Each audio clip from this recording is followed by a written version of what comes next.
All right, a very big welcome to you, my awesome viewers and subscribers from all over the world. This is The Truth with Ben Jokes, your trusted channel for political analysis. Rivers State women embark on Bring Back Our Fubara protest, march to government house, condemn ongoing emergency rule. Well, the people of Rivers, male and female, will need to do more than that if they want their governor back. They need to shut down everywhere. Fubara, for me, was on his way to being the best ever governor that state has produced because he wasn't stealing, and instead of borrowing, he was actually saving.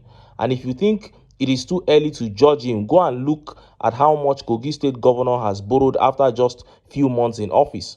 According to reports, Wike and the sole administrator are already ripping the state apart. But all that money has not been able to restore Wike's health. What a world. Nigerian Railway Corporation shuts down Warri Itakpe services after engine failure inside remote forest. In a short while, more stations will shut down and we will be back to square one. One step forward, 10 steps backward. That is the Nigerian story. While the whole world is moving forward, Nigeria is still stuck with religious wars and struggle for political power just for the purpose of plundering the state's resources. And few hours ago, an Islamic cleric made a public statement about killing anyone who leaves Islam and joins other religion. And just as Nigerians were yet reacting to that update on TINUBU's romance with the Southeast began circulating. Having lost popularity in northern Nigeria, TINUBU has started making moves to win over the Southeast. Before I show you details of these top stories and how Nigerians reacted, let me quickly show you these videos. The first one here is from Dele Farotimi. See the video. It doesn't matter what part of Nigeria you're from. Those folk before me eminently have made clear to you, Afenifere was not founded for the Yorubas. It was founded for Nigerians. It was founded to save us from ourselves. We are asking you that just as we made ourselves available as a platform in 1993, if you look at where we are today, you shouldn't need us to tell you that there is a critical need to come together again, find common purposes as Nigerians, because that's where we are today, and then look for a way out of where we are. Chief Adebanjo spent his life, the better part of his life, over 70 years of that, committed to this ideal. He never walked away from it. All the time that we were busy bellyaching about what was happening to us the late 2020, 2021, I remember, and I can still hear Baba's voice in my head. Hello, organize. Go and organize yourselves. He was constantly telling us about the need to organize ourselves. What we've done today has been done in his memory, but he has played his part and he has left. What we do with the charge he has left behind is entirely up to us. But what we as Afenifere are offering you today is an opportunity to work with us, to find common ground, to find common purpose, so that we might all save ourselves from where we are today. This is not desirable. Thank you very much. You saw that. That was Dele Farotimi speaking at late Pa Adebanjo's 97th posthumous birthday. Late Pa Adebanjo and Dele Farotimi are two Nigerians who have shown that the concept of bigotry and fanaticism can be completely conquered.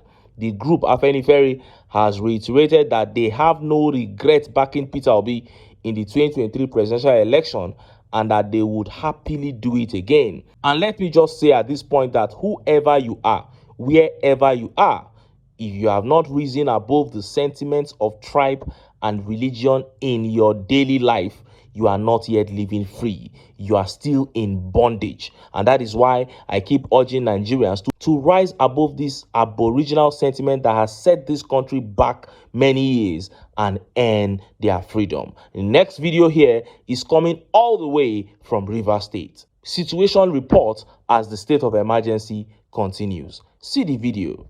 There is serious concern. I can take the responsibility for that and say that to you, as a Rivers daughter, that there is serious concern, because this is the sort of thing that will explode. You will not be able to control it. I've been in Abuja for a couple of days for some meetings. And within this yesterday, while I was in the meeting, my phone wasn't ringing off the hook because it was on silent, but the lights were flashing because I was receiving messages. And when I was looking at the messages, I couldn't believe what I was seeing, that he had appointed local government chairman. Now, he is an illegal, the administrator. Well, he had appointed local government administrators. He had appointed local government administrators. To act as chairman. To act as chairman. He has no such right constitutionally. The Constitution does not give him those rights. I do not believe that President TINUBU asked him, when you get to Rivers State, dismantle what you find there and agitate the people of Rivers State. He is not neutral. He is working a script. He is playing out a script. And I mean, we all know what script he is playing out. But this is dangerous. What script might that be? The script he is playing out is the script of Nyesom Wike. Because the people that are being appointed right now, as I speak to you, being removed are people that Fobra put there. The people that IGBOS, is bringing in are majorly Wike's people. It doesn't take a brain surgeon, neither does it take an Well, that sounds like a recipe for disaster. It is a disaster. You saw that. You heard all what she said. And I am actually surprised that some people in Rivers State are surprised at what the sole administrator is doing. Some of the indigenes of Rivers are even saying that they don't think that TINUBU is aware of what the sole administrator is doing. And I am just bewildered. And my conclusion is, it is either you people don't know TINUBU or you guys are just plain stupid. The man has no single bone of democracy in his body. What is happening in Rivers State, that Agbero approach, is actually what he likes. He will take over the state and even sideline Wike if Wike is not careful. If the people of Rivers don't shut everywhere down and demand that their state be handed back to them, TINUBU and Wike will keep that state in their pocket, and it will ultimately, eventually, become TINUBU's property. Now, let us look at the top stories. First is that death threat from that Islamic cleric that sparked national debate. And next is that strategy from TINUBU to try to win Southeast over after losing popularity in northern Nigeria. Let's start by taking that update from the Islamic cleric. Look at how the papers reported it. Prominent Nigerian Islamic cleric Ibrahim Jallo Jalingo calls for execution of those who leave Islam, believe in more than one God, cites Quranic verses. Sheikh Dr. Ibrahim Jallo Jalingo, the national chairman of the Council of Ulama IGBOS Nigeria, has called for the execution of those who leave Islam for another religion. In a controversial post on his Facebook page on Thursday, Jalingo reignited a contentious debate on apostasy and religious conversion. Jalingo, an outspoken cleric within the Islamic community, declared that whoever changes his religion should be killed, citing a hadith attributed to the Prophet Muhammad. The statement was made in response to a criticism from a user identified as Masusuka, who had questioned the authenticity of the hadith, claiming that it contradicts the Quran.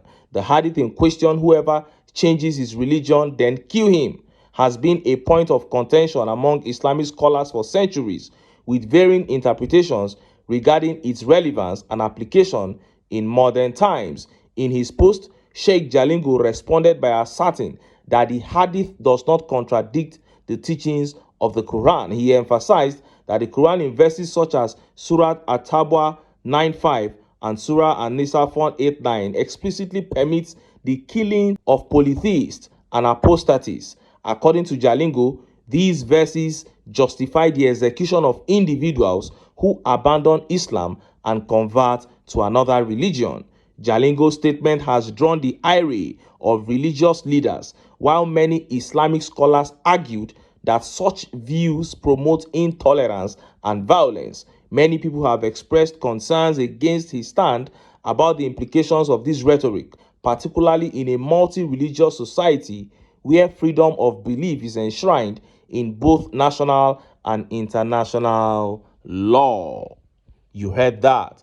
It's been over 24 hours since this evil cleric issued death threats to converts, but DSS has not arrested or invited him.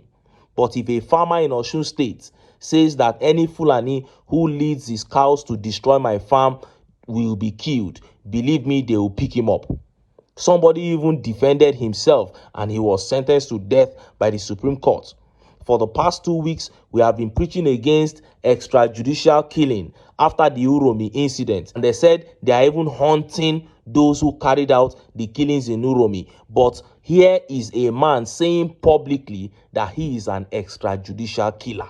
And DSS have not gone to pick him. And Franca here says, if they don't arrest this man, I will lose 100% faith in Nigeria and will see every Nigerian leader and police as jokers. Of course, people in the Western world are now seeing us as jokers. Once we mention I am from Nigeria, Nigerians in North America are now ashamed due to all this rascality and impunity happening in Nigeria. Of course, this is what the country has become, a total joke to the rest of the world. And just as Nigerians were yet reacting to that update on TINUBU trying to win the IGBOS over began making the rounds. He paid some hungry Igbos to form a useless Southeast elder support group for him in order to sell his image in the Southeast. The group released a press statement declaring support for him and in that same statement calling out his failure. Then Igbos came and finished him off in the reaction to the statement. Look at how the papers reported it. 2027, Southeast elders root for TINUBU's re-election. A political support group under the umbrella of Southeast Elders Alliance for TINUBU 2027, Enugu North Senatorial District Chapter in Enugu State on Wednesday declared their support for Bola Tinubu's re-election in 2027. The group stated that the Southeast geopolitical zone had benefited immensely from Tinubu's administration, citing the appointment of many sons and daughters of the geopolitical zone into juicy positions. These were contained in a communique signed by the conveners of the group, including the National Coordinator Southeast, Honorable Humphrey Unsofo, Deputy National Coordinator Professor Damian Opata, the Coordinator Strategy Enugu North Senatorial District, Professor Chuka Ezema. The group equally called on TINUBU to reduce the harsh economic conditions in Nigeria and to stabilize the Naira exchange rate in order to reduce fuel prices and food inflation in the country. It equally called on TINUBU to set up a digital response arm within the Nigerian security system to tackle the escalating insecurity in the country. Under the leadership of Bola Ahmed Tinubu, Professor Ilyasu Usman was the first Igbo Imam of the Central Mosque, Abuja. Professor Usman is of Nsukka Igbo extraction. The appointment of Dr. Mrs. Amaka Onu as board member, Federal Polytechnic, Jigawa State. The appointment of Honorable Favor Nkem Asogwa as board member, Federal Polytechnic, Nekede, Imo State. The appointment of Chief Eva Asadu of Nsukka Igbo extraction as a member of the Anambra Imo River Development Basin. In addition, Major General E.I. Okoro of Nsukka Igbo extraction has been appointed Military Secretary, Nigerian Army. The people of Enugu North Senatorial District have never had it this good in any federal administration in the history of Nigeria. Your Excellency, we thank you most abundantly. All these appointments are of larger benefit to the Igbos in general. We plead with TINUBU to originate and forward to the National Assembly an executive bill to amend the constitutional provisions for creating new states in Nigeria. This will help him make history as the first civilian president under whom states were created. We further plead with him to reduce the very hurting and harsh economic conditions in Nigeria, Particularly, we plead with him to perfect the subsidy program and stabilize the naira exchange rate. This would help him in reducing fuel prices and inflation, especially food inflation. There is much hunger in the land. This is so funny. You are declaring support for 2027, yet you have counted up to 6 areas where he has failed woefully. There is much hunger in the land, exchange rate is high, fuel prices high. So on what basis are you declaring this support? They said it is because he appointed some people from Enugu. So because you listed about 4 or 5 appointments, that is why the whole people should sacrifice their well-being for you. And of course, trust Nigerians. Let's take some of the tweet reactions. Okaka Odumodu here says, here in the southeast, any elder that doesn't respect himself will collect. No elder can tell us who to vote for. And Temidayo Oyetunde says, please, who are the elders? They don't need to be anonymous. Let them come out with their full chest. Let them come out and collect. And she here says, 2027 is going to be a movie. People are hungry and nobody is going to listen to all these audio endorsements.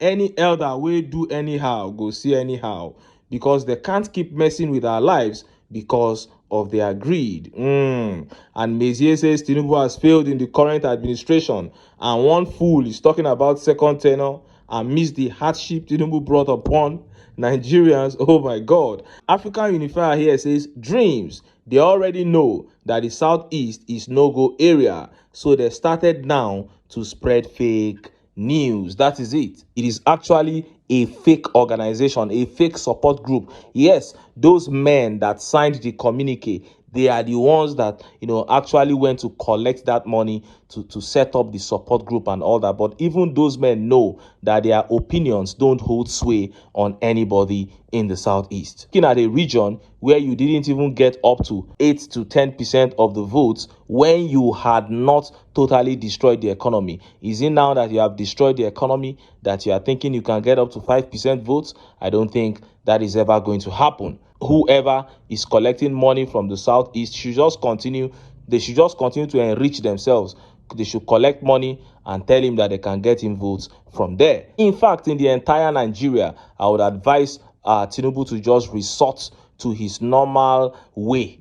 The normal way he goes around elections, let him go back to that. If Nigerians allow him to do the same thing, but to think that there is a strategy or there are some rhetorics that you can use to get votes from Nigerians, I think that one is just a big dream that can never come to pass. And this goes to show the power of the people. No matter how powerful these politicians are, they still try to win the favor of the people because they know that if peradventure the people say no, it is all over for them. And that is why we keep urging Nigerians to put their foot down and say that these cannot continue. And when we unite, we can take this country back. But until then, make I still enter town. Make I go get some ogbonge political news wey una go like. Why? Because of una. Now I dey here, so don't go away.